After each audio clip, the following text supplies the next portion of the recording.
Well, good morning. Welcome to the BlueGamer Bluecast Morning Show. I'm your host, Adam Blue, 30 plus year video game enthusiast and industry analyst.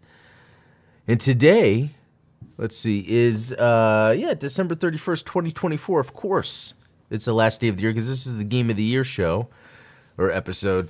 On a little later than normal. Yeah, last show of the year, that's for sure, Chris. Good to see you in there. Good to see you, Ultronimus. Yeah, a little later than normal. Woke up and just, I took the day off work. Kids didn't have school. I was like, you know what, I'll chill for a little bit. And so it was nice. I was like, you know what, I'll get on here and because I feel like every day I'm wanting to talk about this subject. Just as I play a game, or it could be June, it could be August, where it's like there's like, oh, this is Game of the Year. This is why, and so I'm glad to do it at the last day because, I mean, I guess I could still be playing games next year that came out in 2024 and then rate them as, but I guess the fun is within the year, right? So we're going to just jump into it. But let me actually first jump into what I've been playing just real quick. The wife and we just played a little bit of video games last night before going to bed. Just a little Sonic Mania. It was her idea, Crash Team Racing, so it was fun. The Crash Team Racing, I don't know what it is, but the game is so hard. I don't know. So we're going to jump into that. Hey, Steven, good to see you. So as I was playing, like I said, through the year, I was always thinking about this. As I would get or play a game, I would mark it down in here that came out this year. As we got down, it would be like when I bought a game maybe after the fact, or I forgot to put a game in there. I actually see a game in there twice.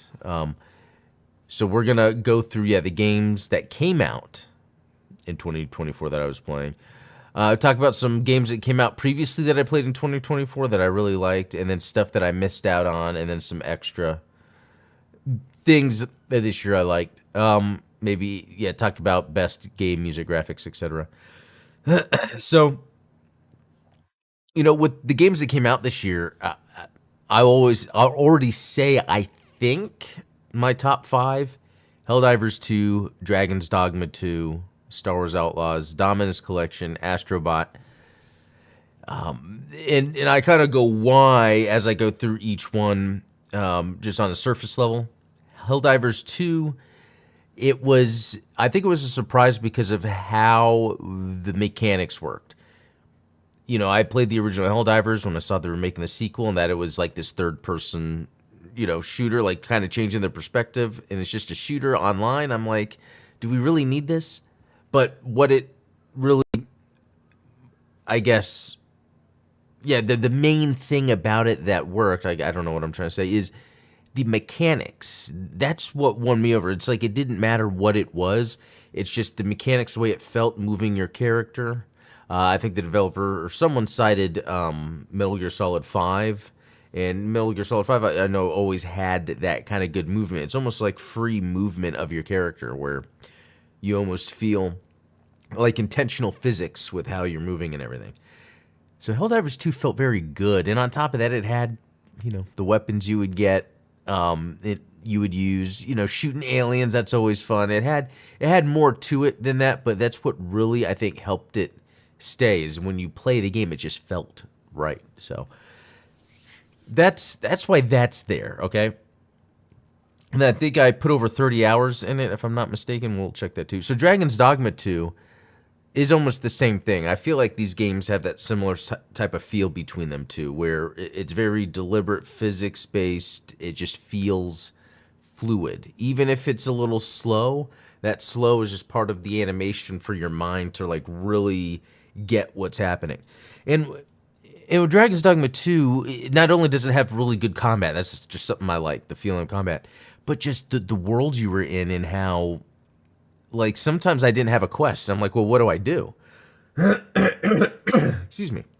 And it was really about going around and finding what to do next. And it was great. It pulled off a lot of the training wheels that I think gaming, especially open world games, have just been sort of default in terms of things on the map, telling you where to go, tutorials. Dragon's Dogma, it's just like you got to figure it out, like really an RPG. And for someone that I don't really care for RPGs, video game RPGs, especially narrative-driven ones, what's interesting about Dragon's Dogma how even though it has a good story, it's very limited in how it just throws it into your face. You can really just avoid most of it. So, yeah, I couldn't tell you what happened in that game. Let's see. I'm gonna jump to the Star Wars Outlaws. So, Star Wars Outlaws, it's just an open world game, but kind of like the previous two games I mentioned, it just felt really good. It was the Massive Entertainment, I think that's what they're called, or just Massive. They're the developers behind The Division. You know, they were really good with the feeling of combat, moving around, and that's just what stands out here in Star Wars Outlaws for me. It's cool because I would consider it a Han Solo simulator, a smuggler simulator. It is that angle of the Star Wars universe. It's not the Jedi Force stuff. It's really the other part people loved from the original Star Wars. Excuse me. Sorry, that's my coffee. You had the Luke storyline, you had the Han storyline, you had the Jedi hero, and you had the smuggler, bounty hunter, style thing. And it was cool to get that sort of game finally. And the graphics looked incredible. It felt like, you were in the world. How was Outlaws in terms of polish? Very polished. The production value, top notch. The only problem I have with the game, this seems like a very surface level problem, but they didn't use the voice actress face. So it's interesting because even when you would see the other characters talk, it's those real voice actors for some of them, and it looked way more fluid and realistic. But then when she talked, it did look almost like a caricature of a character or a person. But everything else about, the presentation, the visuals, the polish on it, it was high production value. And I'm afraid we're not going to get something like this again. It was like bad timing for, I think, the Star Wars game to come out just because Acolyte was uninteresting to a lot. And then, hey, Jim KLX. And this new Skeleton Crew might be good. And in fact, I hear a lot of good things, but it's still not. It's like a kid's adventure. It's not really a Star Wars. It is Star Wars, but you know what I mean. It's weird. It's the first Star Wars show I'm not jumping to watch. Okay. Okay, well, that sneeze had to happen sometime. Okay. Excuse me. Dominus Collection. This was such an amazing surprise to me. I couldn't believe it came out. This is the Castlevania collection of the DS games. For the longest time, the thing on the internet, or when people would talk Castlevania, they're like, "Oh, when are we going to get the DS games? When can we play them? If you don't have an old DS, you can emulate." But it's, we kind of want official re-releases of this stuff, and it was so crazy because at the beginning of this year, my goal was, okay, I need to finish the DS Castlevanias. And I got a tablet and a custom controller and built a custom DS for emulation, so it had bigger touchscreens. And I played through Order of Ecclesia, Dawn of Sorrow that way, Portrait of Ruin multiple times. Crazy that then by August, they just release it, and it's a surprise release. And I was shocked. Not only did it have the 3 DS games, and then they fixed it by having the dual screen, the second screen area, to the right. And there's the stats as well. So everything you need to see is on one pane when you're just kind of looking in front of you. And I think that's very interesting just for gaming in general, to have games where the actual window of your gameplay, almost like older games when they had to do that due to graphics, is scaled down a little bit, so then there's other areas taking up the graphics. And not that the game needs to do that, but it's interesting, an idea to have more stuff presented on the screen for the player, especially the map of the castle and everything. Okay, Astrobot. Astrobot was really good. I feel like Astrobot wasn't exceptional, but it was the baseline what Sony should have as a platformer on their platform. So in that regard, it's really good. And and that's kind of why it's in my top 5, because I kind of like platformers, and sometimes when I play them, they're not that great. There's that Bakaru that just came out, or it came out this year, that I got recently. We'll talk about that. And that's been fun, and that's kind of the platformer type of thing. The issue with Astrobot is the fact that it is almost 2 games. It's the platforming action and collecting and all that, and then there's the speedrun challenge levels. And so it's just odd where the first DLC was just a bunch of speedrun challenge levels, and it's like, well, that's not really what I like about Astrobot. But then they came out with a DLC for Christmas that it's a whole open world map for collecting. And it's like, okay, that's what I like, and I went and did that. So it's very interesting that the game can be 2 things, and what is it that it needs to pick one, and I hope it's not the speed running, but I wonder if that's necessary for them for sequels in order to kind of pick a lane. And maybe they can have both, really. Have the speed running levels on top of the standard, kind of like they're doing now. But yeah, it's a little too much. Anyway. Okay, so I feel like those are my top 5, and I'm about to rank them, but just some other games that I also played during the year. SVC Chaos, that's the Street Fighter, SNK vs. Capcom fighting game. I hadn't played it since, and maybe I didn't have it, but I'm pretty sure I did on the Xbox one, because I was buying all those SNK games back then. And I just forgot how tight the gameplay is, the fighting game, to the point where it's like it's so hard, but it seems so hard because the game's trying to teach you how and when to use certain specials. So much fun. And I was surprised. Like, yeah, sure, sometimes it's more of the, oh, it's a fighting game. Cool. I used to play those all the time. Yeah, let's just jump in. But I really dedicated my time to learning the moves. I beat it with all the characters. I just need to go back, and I want to beat it with the secret characters.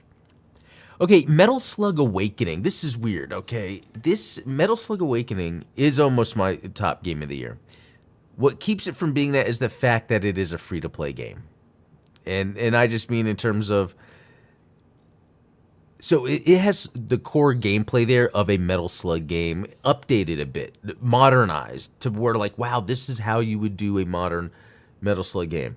The thing is, since it's free to play, between your levels and then the other game modes, there's all of that currency fluff of like, you go here, get this resource, go here, get that resource. In order to get enough resources to upgrade, you need to go play this game mode and collect these.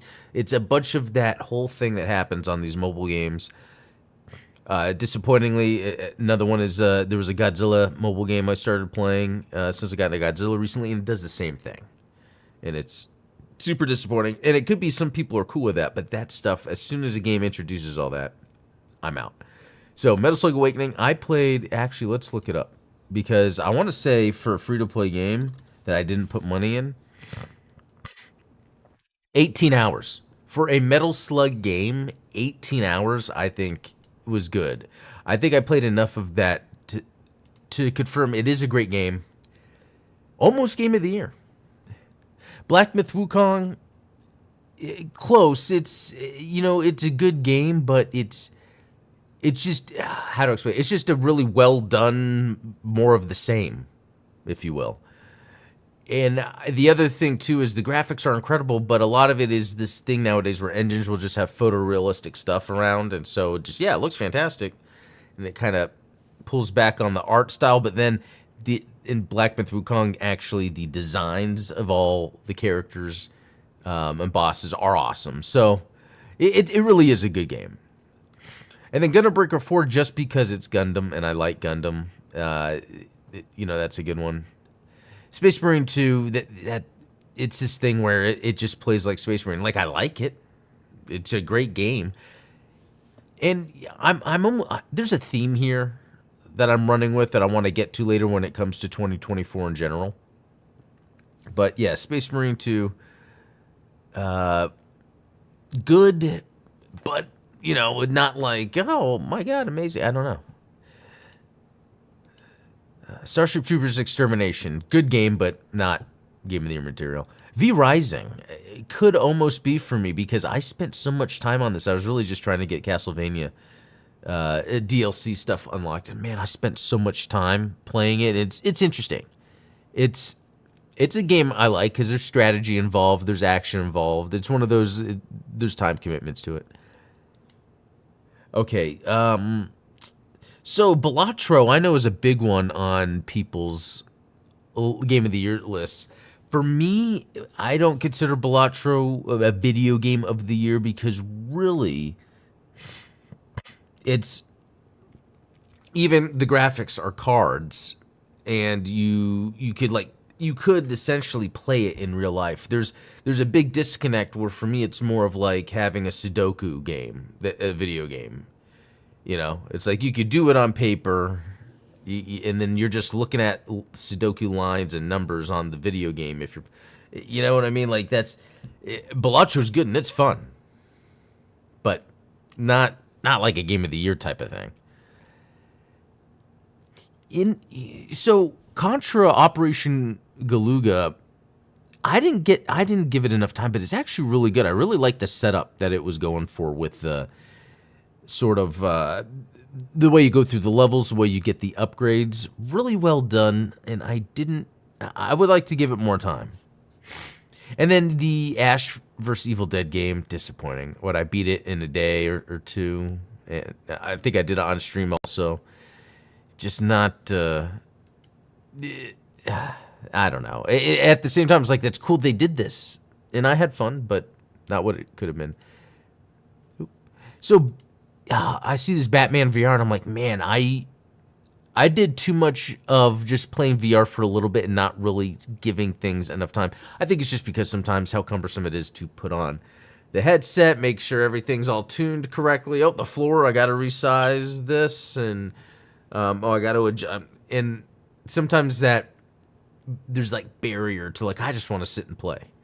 Because there's also the Starship Troopers VR game that was really good. In fact, if I had to play one right now, it would be the Starship Troopers VR, because you are first person running around wherever you want, shooting, and it's easy to die. It gives you that feeling. You know, I really like the Karate Survivors because it took the Survivors formula that now is like every game being made, and they did a good job of making it feel like it's Kung Fu, like Jackie Chan simulator. TMT Splintered Fate, I want to give more time to that. And I think a reason it wouldn't be up in the top game of the year is because it's doing stuff we've seen before. It's just a good melding of that. It's good for Ninja Turtles to be in this genre. Okay, the Power Rangers Rita's Rewind. So what I want to do right here is award the Power Rangers Rita's Rewind with Best Graphics of the Year. And I want to say that because it's not fidelity-wise that it has the sharpest, most realistic-looking graphics. It's the fact that they did the graphics in a specific sort of style limited to like sort of 90s, what you would get from like a Super Nintendo, maybe 32X. And even employing some of the tricks that were used for graphics, like Mode 7 or Parallax, multiple layers. And they went all in, and it's almost like it's where you wouldn't have to do that to portray that graphical look, but they did it because it purposely looks and calls back that sort of design aesthetic from the 90s due to the limitations of the hardware. And it looks great because it evokes that feeling for me. It evokes the feeling of when I would get a new Super Nintendo game and the graphics looked great. I was like, whoa, look at that. We don't get that too much anymore when we see graphics in games because they're all the same. They're all using Unreal Engine 5. It all looks, very similar. But to be able to take a specific graphical style that exists based on the limitations and then maximizing with the potential of that, Rita's Rewind stands out, looks fantastic. Graphics of the year.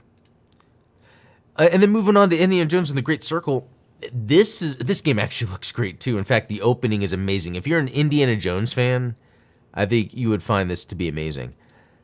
But once you get into the gameplay of it, there's not much to it. It's really just go here, get that, go here, get that. And you are kind of, yeah, looking around, but it's always, eventually the game is telling you what to do, where to go. And then even the combat, it's super, super goofy. It doesn't really fit with how realistic everything is, because I could just, there was a time where the guards saw me, so I went to go hide in a corner. And then they one by one came into this room, and I just kept punching them. There's just this body of it was like 8 guards, you know, and I was like, that kind of took away, because I was able to game this way too much. But that doesn't take away that it is a good game. I think it's a very good mainstream game. This would appeal to most people rather than not. Yeah. And then, yeah, I talked about the Starship Troopers VR, which is fantastic. The Gundam Silver Phantom VR, the reason I wouldn't put that in my top is because it's not the gameplay aspect that made the Silver Phantom enjoyable for me. For me, that was watching a Gundam Universal Century story that takes place in that timeline. And I mean, it has game elements to it, but they're not anything that would win awards. You know, it's just basic stuff. So 9-bit armies. I think I talked a little bit about this yesterday. It's Petroglyph, so X Westwood. Cool game, but it's just doing more of the same. Okay, it's funny. There's this Metal Slug Attack Reloaded, and I think there's another Metal Slug Tactics. Interesting how many Metal Slug games came out this year, and in fact, the Attack Reloaded, if I'm not mistaken, that is the one that is it's kind of like a side-scrolling tower defense. It's something that's usually on mobile. It's not bad. It's fun, but, you know. And then Celico, which I think that's still, or Sulaco, I think that's still in early access. I might not have this on here. I might not need to have this on here.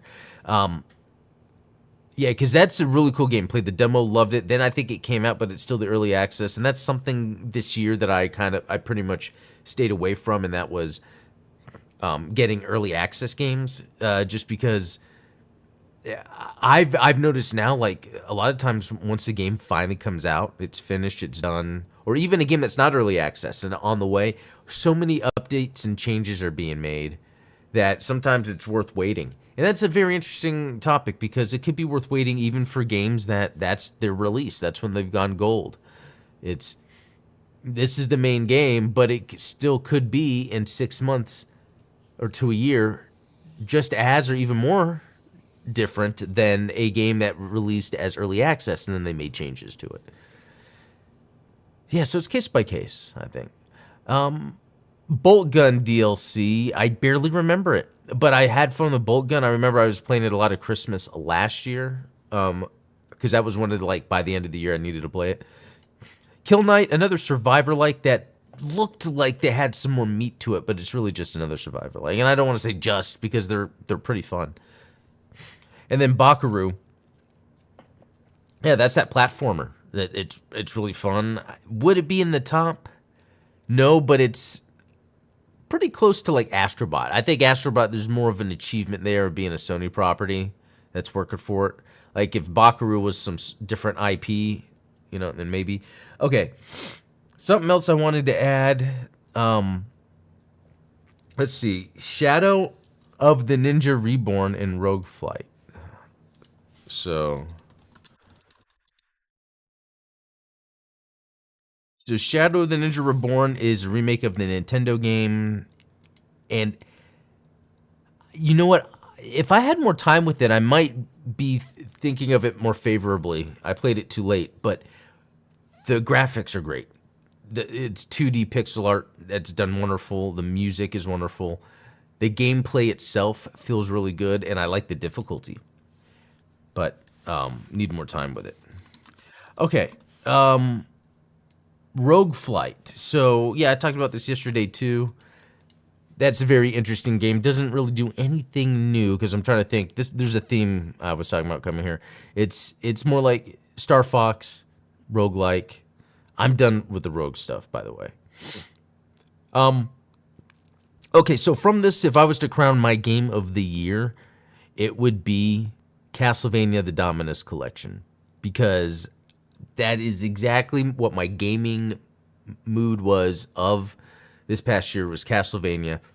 I was going out of my way, being creative to recreate means in which I could play the Castlevania games again. Yeah, I think it was late 2023, unless it was early 2024, that I even bought a 3DS and hacked it so that I can. It was a Japanese 3DS. It was the high-end one that has the special IPS displays on top and bottom. Yeah, I was going all out to play the Castlevania DS games, and then they came out with this collection. And I didn't play through all of them, but it had the brand new remake of Castlevania Arcade, Haunted Castle Arcade. And, so you get new music, new graphics. So from what I want personally out of gaming, that was it. And if I was going to then go down the list from there, it would be pretty hard. I'd probably say Dragon's Dogma 2 is next, because it was like the ultimate in terms of the control I want in a game. And to do whatever I want and to go out and feel like I'm in this world. I think I put 66 hours into that. And then after that, I would say Star Wars Outlaws. Just because it also was mechanically great game. But it was in the Star Wars universe, and even though I'd kind of fallen out of it, it was still fun for me personally, because it had very much a Return of the Jedi feel as I'm playing it.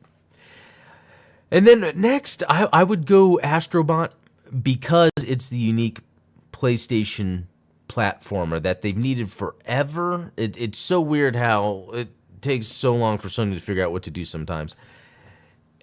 I hope for any future versions, they make them less speedrun-like levels and make them more like the special Christmas level.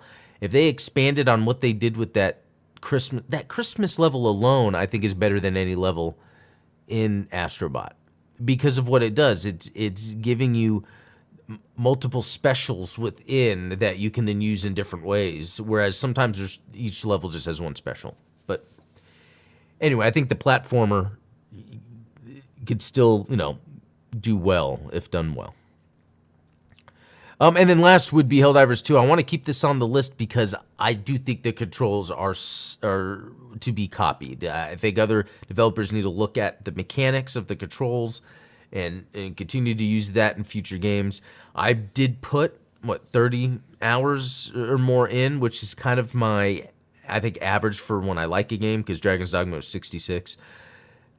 I think with Helldivers 2, just because there was not really not that it needs, it's hard, you don't have to say single player progression, but there wasn't any sort of visual checklist other than like dailies to get that done. I wish there was just like underlying, here's your character's like story, like make sure you try to do a mission on this level, and then it like fills out some separate like individual progression. I don't know.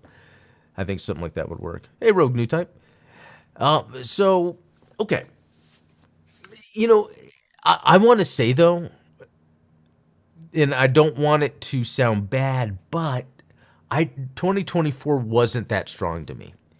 And I think it was the same with 2023. Because I think what was happening is we're now seeing the sort of aftermath of the COVID stuff going on, of when games were either just starting or, because think about it, with things being shut down, what if that went months and months with projects that would have came out now that got delayed starts and things changed at the last minute?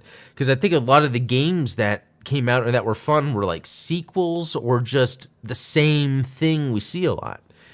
When was the last time you came across a game that felt like Super Mario World versus Super Mario, or Mario 64 versus what we got from Super Mario, even Ocarina of Time versus what we got with like Link's Awakening or something, like, or Link to the Past, like, or from Doom to GoldenEye and then to Halo. Like, I think we haven't been seeing a lot of that lately, especially this year. And yeah, that's why my top is like the Dominus Collection from Castlevania. That's like my favorite type of things that already existed. So out of things that have already existed this year, what is my favorite thing? And that's even like when I talk about Astrobot, I think that could be a better game, but it's amazing Sony did this and it is as good as it is in the first place, And some things like Power Rangers Rita's Rewind, it's fun. It's a good little beat 'em up, but it's lacking what potentially could be. Amazing graphics. I still think it's wrong that there's only one attack button instead of two for like a combo-based system, and that all the Rangers have the same fight. There's no like separate different weapons to use or whatever. It's there's little things like that. The other cool thing when you're playing games through a year is that it gives you, despite what's going on that year, what comes out that year, there's games that you could play that came out before. I went through Metroid Dread because I've been meaning to play through that. Wasn't that great? Wanted Dead, that's a game that kind of got knocked around a little bit, but that was a lot of fun. And then it was funny how I got to Order of Ecclesia, even though that then came out months later on the DS collection. Bloodstained Curse of the Moon, for some reason I think I beat that last year, but maybe it was this year. Gundam Seed Battle Assault, I think I played that for the Gundam Explained channel. I mean, there's a lot more older games, but just these are like standout ones. Disney Illusion Island, it's like a Metroidvania. And then Godzilla on PS3, crazy that I totally got into this. Platinum bit. And then, oh, man, I'm waiting to try to play this PS4 version. That's a whole other story for later. And then Godzilla, again, but Voxel Wars. This is something that came out last year also. It's a strategy game. It's really fun. And then two games I really wanted to play, Stellar Blade, Rise of the Ronin. Funny, both of these are PlayStation exclusives, but I am almost at the point where I'd rather play it on PC. I think these are going to come out on PC. Rise of the Ronin is Team Ninja. Stellar Blade is, I forgot the name, but a third-party company. So these aren't Sony's games. They just have the exclusivity. They should be coming out on PC soon. Like even now, Ghost of Tsushima is on PC. I wish I could transfer my save from my PlayStation to PC. Okay. And I want to say kind of the best overall experience I had this year, and it's a very interesting one, is the Vampire Survivors DLC. In the Castlevania DLC specifically. I got burnt out of Vampire Survivors.